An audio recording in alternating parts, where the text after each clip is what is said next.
Hello! Today we are going to take a look at functions in Python. Functions are introduced with the def keyword, as you see here.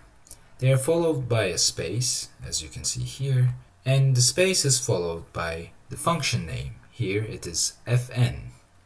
The parentheses you see here that are highlighted enclose the arguments of the function.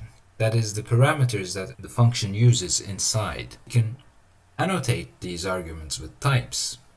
Here I annotated the first argument as a float type or the second argument as an int type. I can also use default values associated to arguments. For example, argument 3 is associated to none value. There is also quite a bit of confusion about how to use args and kwargs.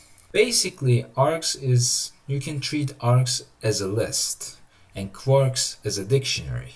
Here you can see that I'm iterating over the args using the for-in statement. And here you can see that I'm accessing value in kwargs using the regular dictionary syntax. They are basically, args represent the positional arguments that are placed in the function, and the kwargs represent basically the keyword arguments. From the third line until the 10th line, we can call this the function's body. It's basically the procedure that's going to implement what you want from the function. And there is the return statement, which simply outputs the result of your function if you want to output something.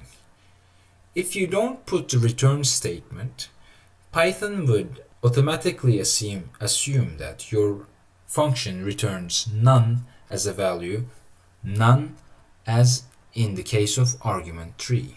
So this is mostly it about functions in Python. I hope you enjoyed it. Thanks for watching.